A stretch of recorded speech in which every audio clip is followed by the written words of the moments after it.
Hello दोस्तों, welcome back Ram से भाइयों को। तो कल थिएटर्स में एक फिल्म आने वाली है, पोनियन सेल्वन पार्ट 2। इसका फर्स्ट पार्ट सितंबर 2022 में 6 से 7 महीने पहले आया था और हमने उस समय उसका फर्स्ट पार्ट नहीं देखा था। अब हम कल सेकंड पार्ट देखने जा रहे हैं, तो ये बिल्कुल ज़रूरी है कि हम पहले फर्स्ट पार्ट देख लें। तो हमने उसका फर्स्ट पार्ट देखा।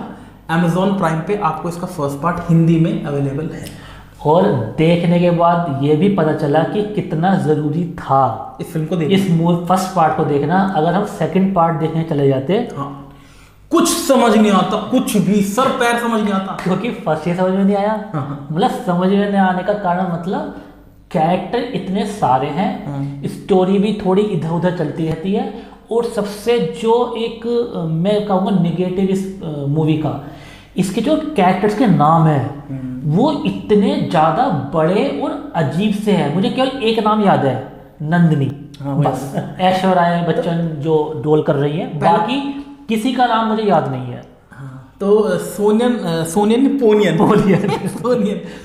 पोनियन सेल्वन का अगर हम मीनिंग जाएं तो इसका मीनिंग है सन ऑफ कावेरी। कावेरी मतलब एक नदी है हमारे देश में, उनके सपुत्र। ठीक है। और इस मूवी में जो राजा जो उत्तराधिकारी बनने जाएगा, मतलब इसके लिए जो चोल साम्राज्य का, उसके लिए भी ये वर्ड यूज किया गया है, पोनियन सेल्वन। मतलब राजा को भी वो इस नाम से बोल रहे हैं। तो ये जो पोनियन सेल्वन है ये एक हिस्टोरिकल नॉवल है। हाँ, ठीक है। उस बुक के ऊपर ये बनाई गई है। जो बुक के ऑथर है वो है काल्की कृष्णमूर्ति। 1950 55 के 50 से 54 के बीच में ये नोवेल आया था और तमिल में ही लिखा गया ओरिजिनली। इसीलिए इसके जो कैरेक्टर के नाम है वो भी तमिल से ही सारे लिए गए, इंस्पायर्ड है। और एक चीज और कि इस मूवी में आप जो हमें मूवी जैसे स्टोरी दिखाई गई है ना, वो ऐसे दिखाई गई है कि जैसे हम इस इतिहास को जानते हैं। मतलब देखो, हम यहाँ पे रहते हैं, अपने नॉर्थ में रहते हैं इंडिया के भाई, किसी को नहीं पता चोल साम्राज्य में कौन था कौन नहीं, पता नहीं। मतलब वो ऐसा लगा जैसे जो डायरेक्टर है, जो मणिरत्नम जो डायरेक्टर है इसके, वो भी उन्हें ऐसा लगा कि हमें पता है बहुत कुछ, बस हमें दिखाए जा रहे हैं। तो वो थोड़ा कनेक्ट करने में ना मूवी को, वो थोड़ा सा नहीं, थोड़ा क्या अच्छा खासा टाइम लगा, काफी टाइम लगा। पहले तो हम स्टोरी की बात करते हैं, उसके बाद हम आगे बात करते हैं। स्टोरी कुछ ऐसी है कि चोल साम्राज्य के ऊपर ही पूरी फिल्म बनी है। वहाँ एक राजा होते हैं जिनका नाम मैं भूल गया। हाँ। ठीक है।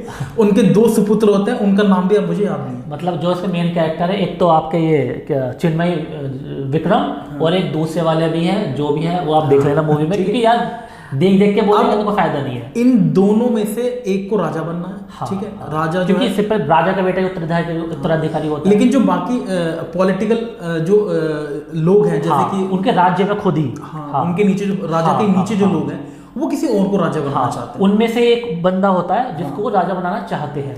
तो बेसिकली पूरा पॉलिटिकल गेम है। हाँ। अब आपको लग रहा होगा कि इसमें बहुत बड़े बड़े युद्ध होंगे, ऐसा कुछ नहीं, ऐसा छोटी छोटी फाइट्स हैं। हाँ। जब आप फिल्म शुरू करेंगे, पहले मैं आपको बता दूं, 1-1.5 घंटे तो आपको समझ ही नहीं आएगा क्या चल रहा है। वो जैसे हमारे साथ भी हुआ। हाँ। फिर आपको इंटरेस्ट बनना शुरू होगा, शुरू के 1.5 घंटे बाद। हाँ। और फिल्म के खत्म होते होते आपको थोड़ा सा स्टोरी समझ में आ जाएगी। और स्टोरी बहुत धीरे धीरे चलती है। मतलब यार वो डायरेक्टर ऐसी है ना, मणिरत्नम, वो इस तरह की फिल्में यार देखो, सही बस की बात है यार, स्टोरी दिखाने के बाद स्टोरी बनाने भी जरूरी होती है। ये नहीं कि एकदम से कैरेक्टर कहीं से उठा के ले आओ। देखो इस तरह की फिल्मों में ना, ये जो हिस्टोरिकल टाइप फिल्म है, हाँ, मान लो किसी को पता ही नहीं रामायण क्या है। हाँ, सोचो बिल्कुल कोई आदमी से पता ही नहीं राम कौन थे, हनुमान जी कौन थे, बिल्कुल भगवान राम कौन थे, बिल्कुल माता सीता कौन थी, बिल्कुल। और उसको आप सीधा एक रामायण दिखा दो, वो भी ये जो टीवी पे रामायण आती है, आप इसकी कोई से भी दिखा दो, और बाहर के बंदे को दिखा दो जिसको पता ही नहीं क्या है, एकता कपूर वाली रामायण दिखा दो। हाँ, बिल्कुल ठीक है, सही बात है। तो इस तरह से हुआ, हमें ये नहीं पता चोल साम्राज्य क्या है, कौन था, सडनली कैरेक्टर आ गए। और सबसे बुरी बात इस फिल्म में ये है, 15 से 16 लोग इस फिल्म के मेन कैरेक्टर से। हाँ। और मुझे किसी का भी नाम याद नहीं है। एक नंदिनी का तो नाम है। और राजा का भी बहुत अजीब सा सिंपल सा नाम है, भूल रहा हूँ उनका नाम। बाकी सबके नाम बहुत ही अजीब से है। जैसे फॉर एग्जांपल कुछ लोग होते हैं कि शाम को ऑफिस से आए, कुछ काम से आए, रात को सोने से पहले फिल्म देखते हैं। अगर आप उस टाइप के इंसान हो तो ये फिल्म बिल्कुल मत देखना। इस फिल्म को आप देखना बिल्कुल शांति से, क्योंकि हम भी ज्यादातर क्या करते हैं, रात को सोने से पहले हम फिल्म निपटाते हैं अपनी। मुझे 4 दिन लगे फिल्म को देखने में। मैं रोज शुरू करता था और 15 मिनट में मुझे नींद आ जाती थी, फिर मैं बंद कर देता था। और फिर अगले दिन 15 मिनट वो नींद बहुत अच्छी आती थी। मतलब जैसे आपने लगा कि अब मैं मूवी देखूंगा, आपने मूवी स्टार्ट करी, 15 मिनट तो बहुत ज़्यादा बता रहा हूँ, 5 मिनट के अंदर इतनी बढ़िया एकदम से आँख मिट जाती थी, सुबह एकदम जैसे आँख खुलती थी ना, अबे सुबह हो गई।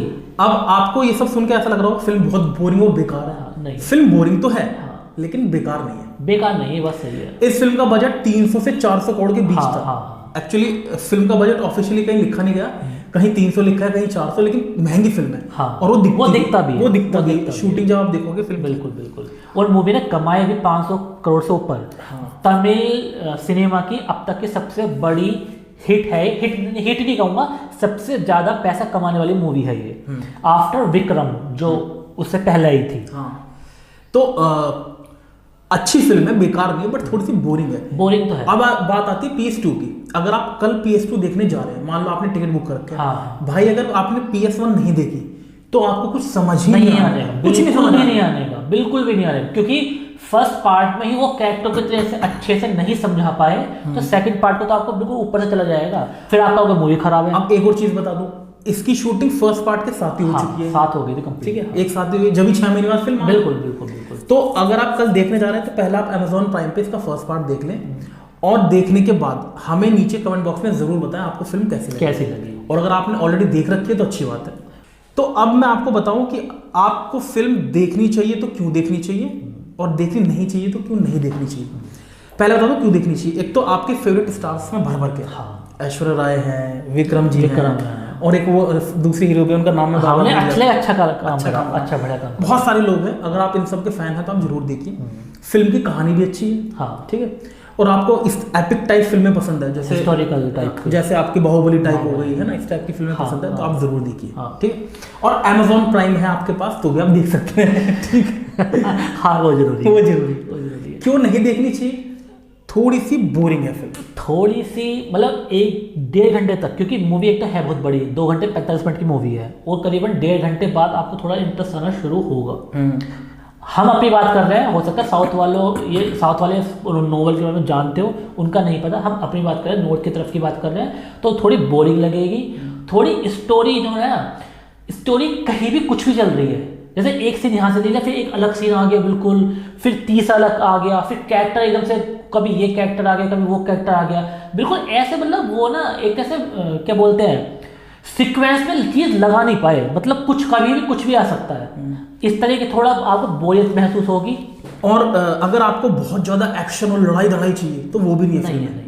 फर्स्ट पार्ट में तो नहीं है, फर्स्ट में इतना बड़ा युद्ध नहीं चल रहा है, छोटी मोटी लड़ाई होती है बीच में। जैसे एक सीन आया, उसमें लड़ाई दिखाई, मुश्किल 5 मिनट की वो दिखाया होगा, शायद 5 से 10 मिनट के बीच, और बहुत बड़े स्केल पे दिखाया, ऐसा नहीं छोटे, लेकिन वो लड़ाई क्यों हुई, क्यों खत्म हुई, कुछ नहीं पता। और खत्म भी बहुत जल्दी होगी, बहुत जल्दी। हाँ, वही तो कहूँ, मतलब मुझे ऐसा लगा कि ये पैसे बिल्कुल वेस्ट किए गए उसके पूरे, उस पर जो दिखाया गया है। और सबसे बड़ा नेगेटिव पॉइंट जो इसके VFX है वो बहुत ही खराब है।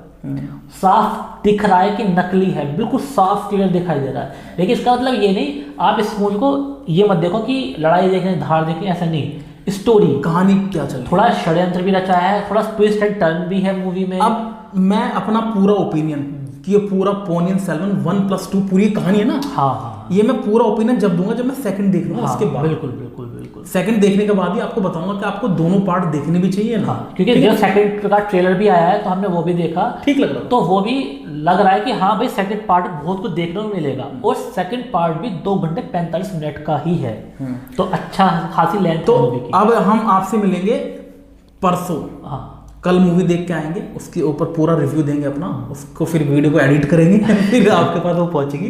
अब हम आपसे परसों मिलेंगे पूरी अपनी PS2 ओपिनियन के साथ। बिल्कुल, अगर आपकी कोई ओपिनियन हो, कोई सुझाव, तो नीचे कमेंट बॉक्स में हमें बता सकते हैं। अब हम आपसे मिलते हैं नेक्स्ट वीडियो में दोस्तों, तब तक के लिए बाय बाय, टेक केयर, जय हिंद।